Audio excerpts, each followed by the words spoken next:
nasta'in wa ala umuri dunya wa din wa ala alihi wa sahbihi ajma'in. Rabbi shrah li sadri wa yassir li amri wa hlul 'uqdatam min lisani yafqahu qawli. Qala Allah Ta'ala fil Qur'anil 'azim, Bismillahirrahmanirrahim. Wal 'asri innal insana lafi khusrin illa alladzina amanu wa 'amilus shalihat wa tawassaw bil haqq wa tawassaw bis sabr. Shadaqallahul 'azim. Yang sama-sama kita hormati Wakil Kepala Madrasah Bidang Keasramaan Ustadz Buya Riyadi SPDI, Bapak Ibu Pembina Asrama yang sempat hadir pada kesempatan sore hari ini, Bapak Ibu PTK yang juga sempat hadir pada sore hari ini, dan tentu saja yang kami banggakan siswa-siswi Madrasah Cendekia Roki kelas 10, kelas 11 dan kelas 12. Kaifa halukum?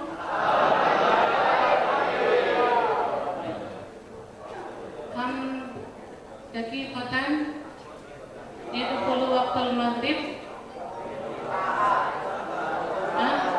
Kam daqiqatan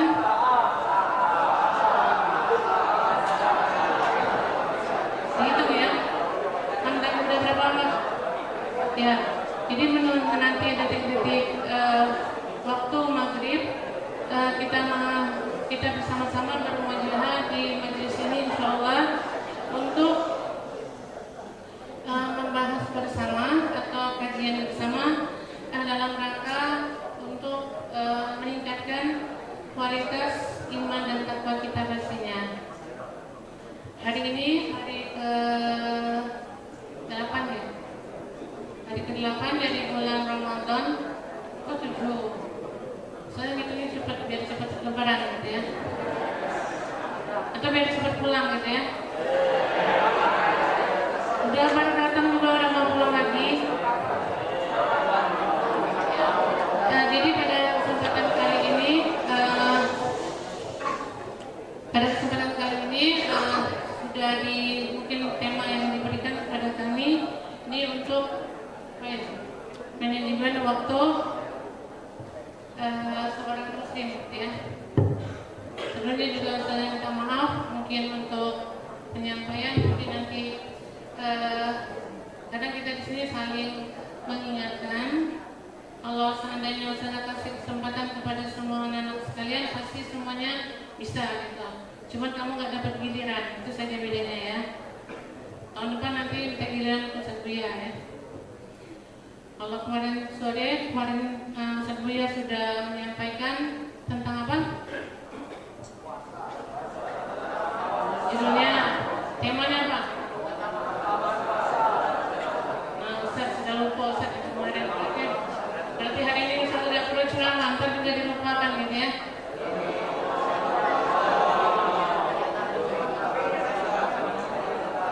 Oke, berkenaan dalam bulan Ramadan, sebelum memulai ke tema, saya akan menyampaikan bahwa dalam kitab Ihya Ulumuddin, Imam Al-Ghazali pernah menjelaskan bahwa ada 3 tingkatan bagi orang yang berpuasa. Salah satu lissaumi, al-awal saumul awam, as-tsani saumul khawas, as-tsalis saumu khawasul khawas. Nah, kira-kira saya hanya mengingatkan 3 peringkat itu. Kita koreksi bersama, kita berada pada posisi yang mana ya, tingkatan kelas 10, kelas 11 dan kelas 12. Apakah kita akan 12, 11, 10, pastinya begitu ya. Jadi ada awam yang mungkin jelaskan kemarin, puasanya hanya sampai dari dahaga sampai ke pencernaan atau di lambung saja.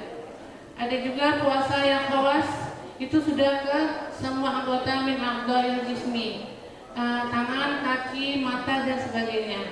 Tapi yang paling penting super begitu ya, khawasul khawas. Khawasul khawas itu mungkin puasanya sudah tahap yang tertinggi. Itu apa? Selain panca inderanya, selain makan minum, minal muftiratnya makan, minum, kemudian semua anggota tubuhnya dijaga, pastinya sudah terarah kepada sebuah keikhlasan. Ikhlas dalam beribadah, ikhlas dalam melaksanakan puasa. Pasti ya. Pernahkah kita merasa terbebani dengan puasa? Tidak, karena kalau udah semakin lama semakin puasa semakin cepat liburan gitu ya. Ya, untuk meningkatkan tingkatan puasa itu, maka saya hubungkan mungkin dengan bagaimana manajemen atau mengatur waktu, ya. Jadi pada awal saya buka dengan surah Al-Asr karena berhubungan dengan waktu. Itu yang paling, mungkin satu surat membahas tentang waktu. Tapi mungkin banyak sekali surat-surat yang lain Allah bersumpah dalam Al-Quran itu berhubungan dengan waktu. Wal asri demi masa, demi waktu asar juga bisa. Kemudian ada waktuha, kemudian ada wal laili. Ya, jadi waktu dalam Al-Quran itu kalau kita sekarang kan pakai jam ya. Kalau di dalam peredaran waktu itu dalam Al-Quran macam-macam. Ada asilan, ada bukratan, kemudian ada waktu syafaq ketika matahari tergelincir, kemudian ada waktu syuruk. Nah itu macam-macam waktu di dalam Al-Quran. Jadi begitu bahwa waktu adalah sebuah, jadi kita jelaskan, kita harus sadari, kita pahami terlebih dahulu. Mengapa perlu dibahas? Karena waktu adalah nikmat Allah yang Allah berikan dan tidak akan terulang kembali. Hari ini pukul berapa? Ya, itu berapa menit lagi? Berarti kan 17 awal 18. Berarti 2 menit lagi habis ya.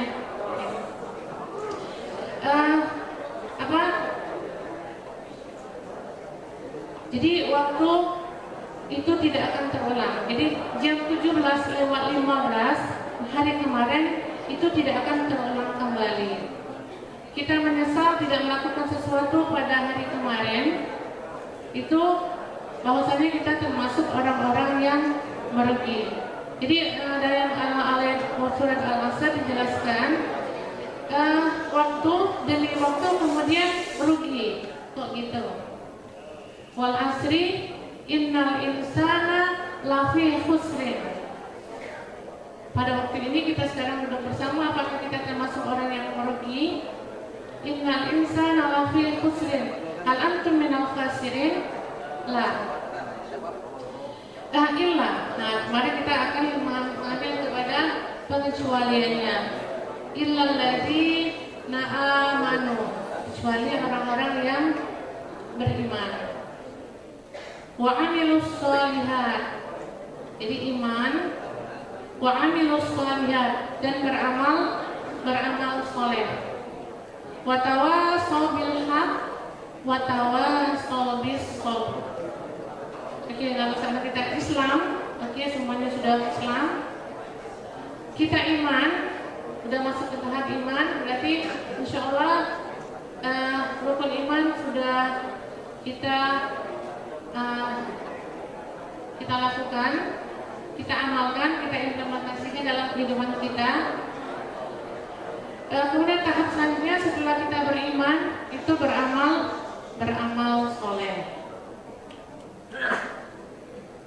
Amal itu ada dua macam, tapi amal soleh yang diharuskan.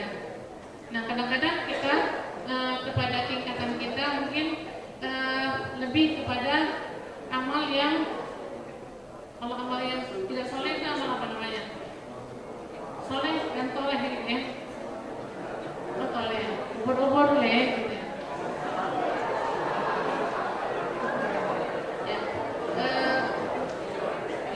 Jadi amal soleh, jadi yang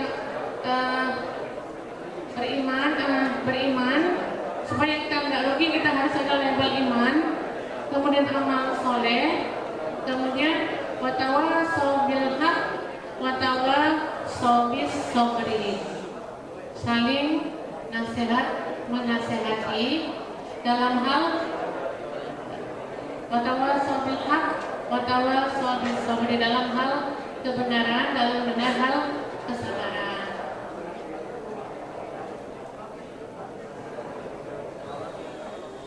Mungkin bisa cari mikrofon ini, bisa deh, banyak yang ngomong di belakang. Atau sebuah yang ngomong harus pakai mikrofon.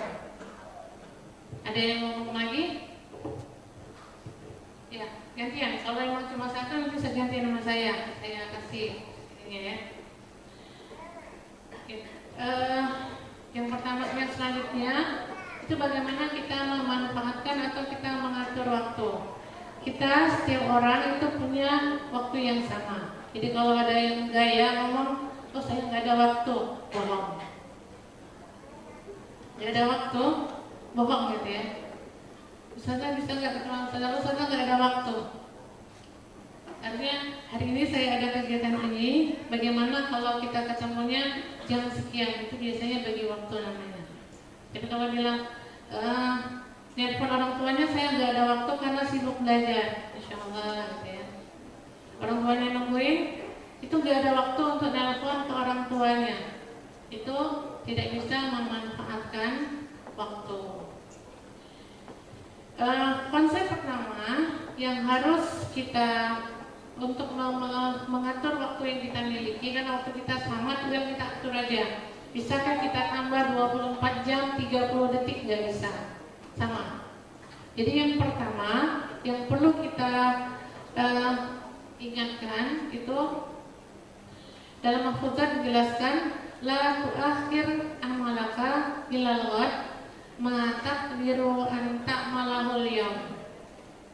La tu'akhir itu apa artinya?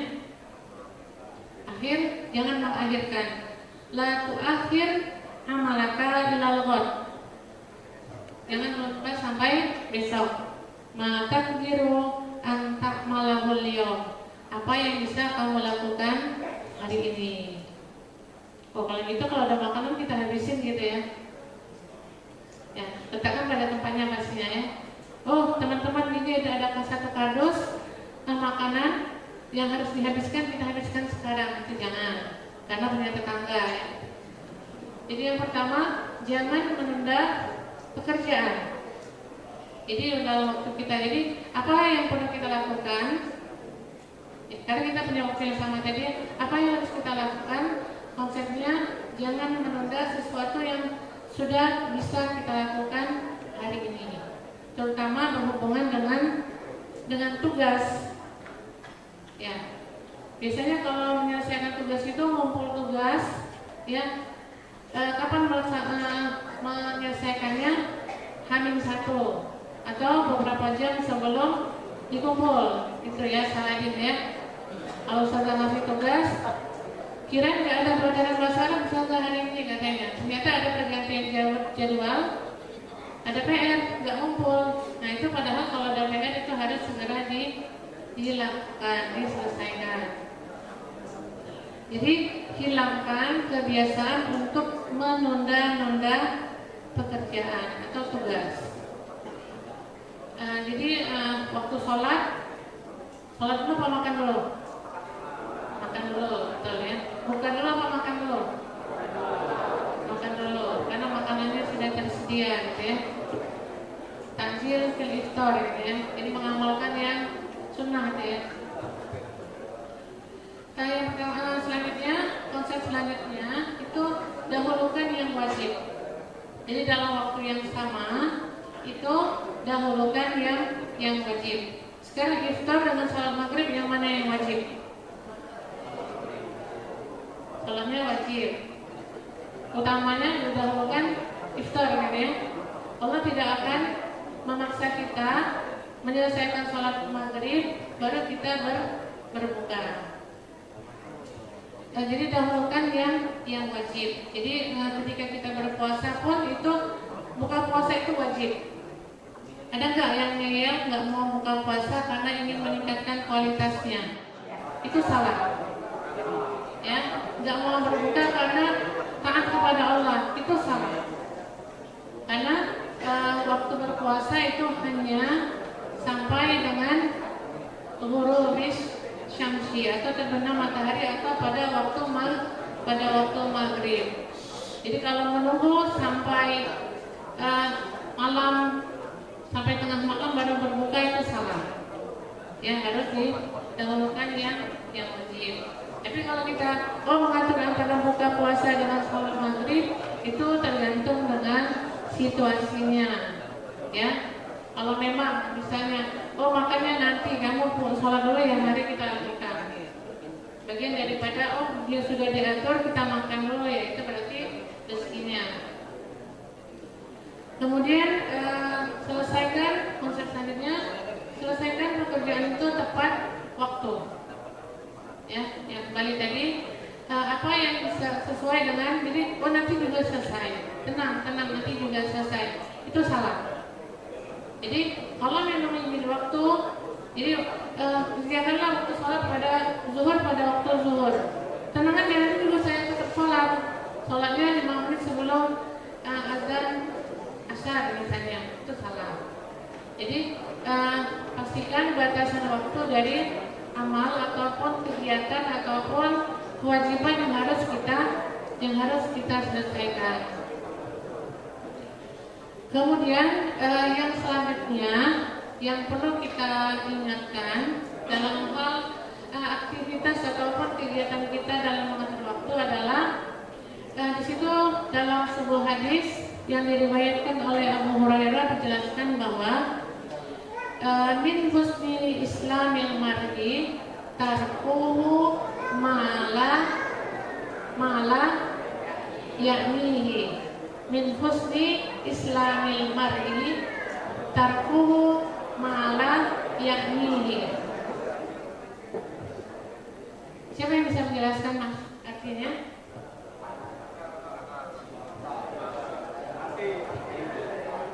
Siapa?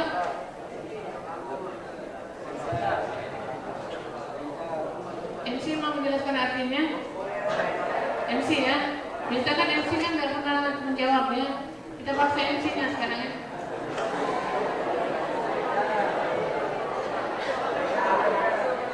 Iya, MC masih bisa ya, karena dia udah mencatat semuanya ya. Oke, di situ Abi Hurairah menjelaskan meriwayatkan penjelasan yang diberikan oleh Rasul terkait dengan meninggalkan sesuatu yang tidak bermanfaat. Jadi kamu akan dikatakan baik min husni islamil mar'i, dari kebaikan Islamnya seseorang. Min husni islamil mar'i tarkuhu ma la yaknihi, meninggalkan apa yang tidak penting. Gampang kan? Kita lihat beberapa aktivitas atau sesuatu yang mungkin kita bisa melelahkan, pusing. Nah, apa yang boleh kita kaji? Kita lihat ini bermanfaat apa enggak? Ya. Jadi kita akan dikatakan baik, kita bisa memilah, memilih sesuatu yang lebih bermanfaat. Jadi ketika prioritas dalam sebuah pekerjaan atau aktivitas itu harus prioritas yang lebih bermanfaat dan meninggalkan sesuatu yang tidak bermanfaat. Nah, kemudian kalau kita lihat judul manajemen waktu, itu pastinya itu adalah membuat jadwal kegiatan. Tapi jadwal kegiatan itu beda-beda. Kalau jadwal ustazah sama kamu kan beda, ya. Ustazah misalnya makan paginya jam 6 gitu ya. Kamu jam 5 udah makan kan? Kan beda gitu ya. Karena apa? Karena ustazah nggak masak, nggak tahu masih mikir-mikir mau makan apa. Kalau kamu kan makanannya udah tersedia. Contoh, karena beda waktu ya. Nah, jadi kita membagi waktu, kita buat jadwal waktu sesuai dengan kebutuhan kita. Jadi kalau misalnya sudah ada waktu keasramaan bahwa jam sekian itu harus berangkat ke sekolah, berarti kita punya jadwal jam 6 lewat 15 atau 20 itu Pak Sakti sudah menunggu kamu ya. Berarti kita punya prioritas bahwa jam 6:10 saya sudah siap dengan semua pekerjaan saya. 6:10 siap, jangan Pak Santri nunggu 6:20, kamu 6:30 baru cari seragam.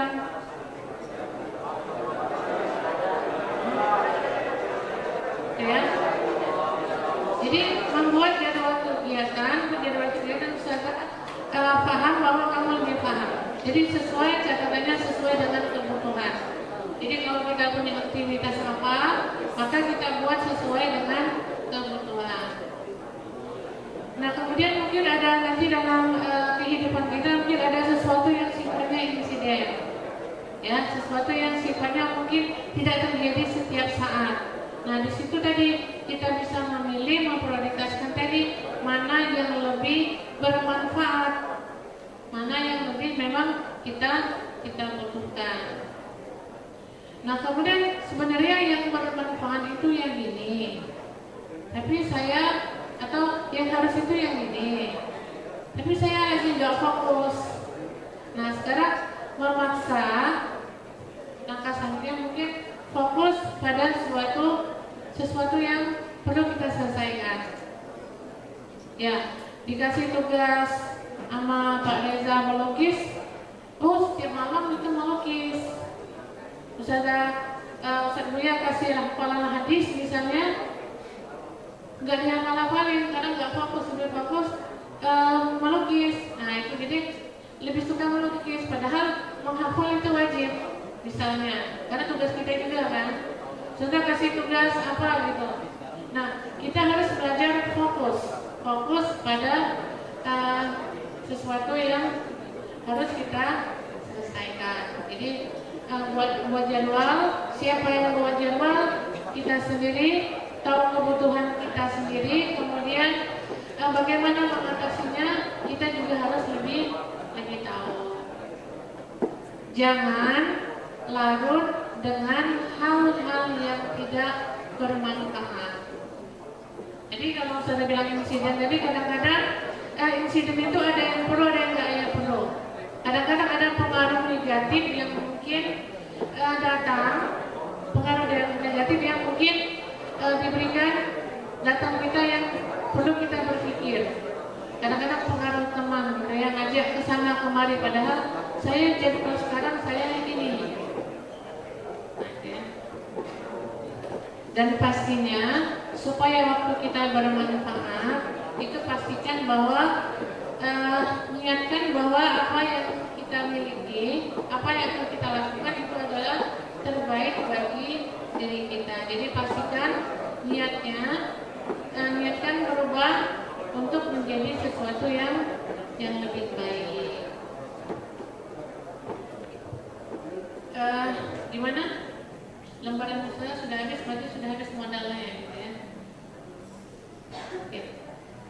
Mudah-mudahan apa yang kita sampaikan ini mengulangi apa yang sudah kita ketahui sebelumnya, mengingatkan kembali dan bisa memotivasi kita bersama untuk ke depan lebih baik. Untuk penyampaian mungkin saya cukupkan sampai di sini. Semoga kita semua dapat mengambil manfaat. Saya mohon maaf jika ada hal yang tidak berkenan. Semoga Allah mengampuni semua dosa-dosa kita. Akhirnya Assalamualaikum warahmatullahi wabarakatuh.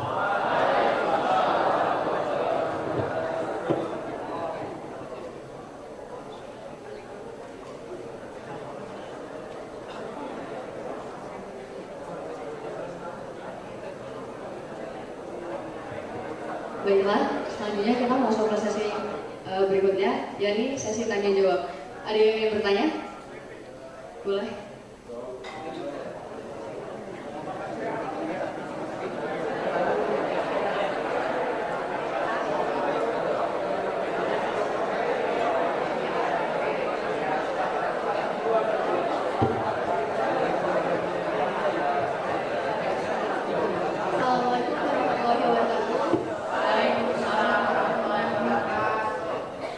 Sebelumnya saya ingin izin bertanya Ustazah pada hari ini, yakni manajemen waktu bagi seorang muslim. Mungkin sebelum saya bertanya, saya izin memberikan suatu contoh kasus.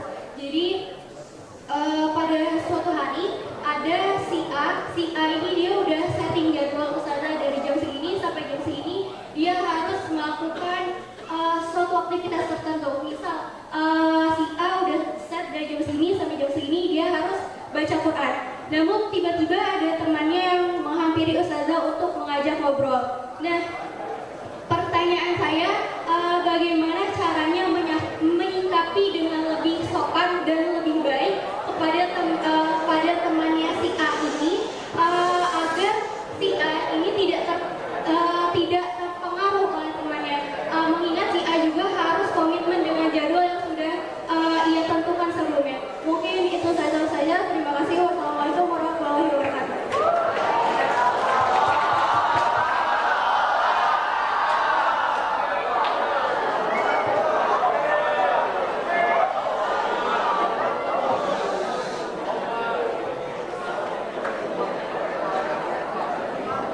Baik, terima kasih atas pertanyaannya. Sebelum dijawab, ada yang bertanya lagi?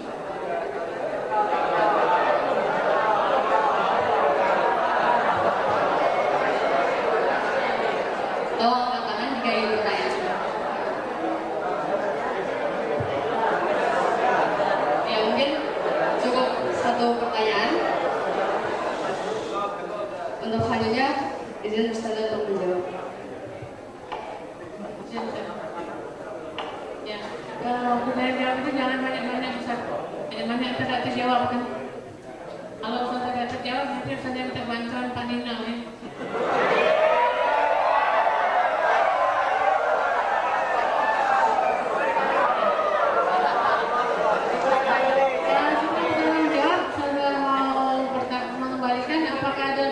Membantu menjawab.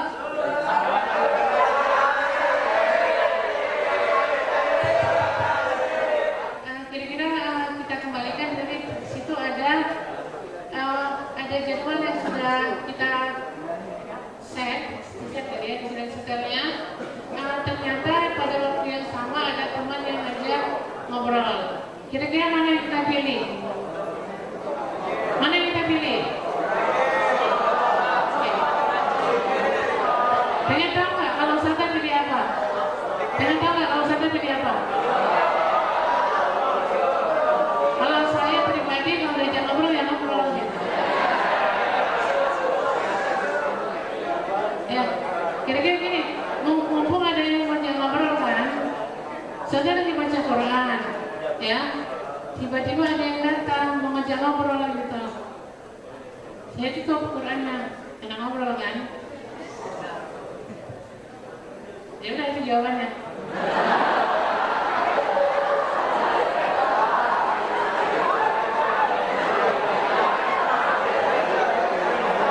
Oke, lanjut ya.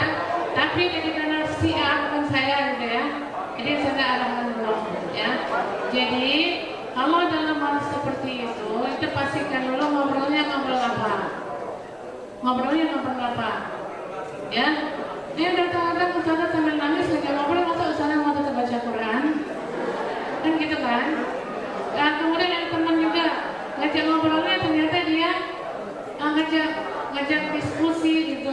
Diskusi menanyakan tentang bagaimana proses ini dalam biologi gitu dengan temannya yang kebetulan ahli biologi. Masa Qurannya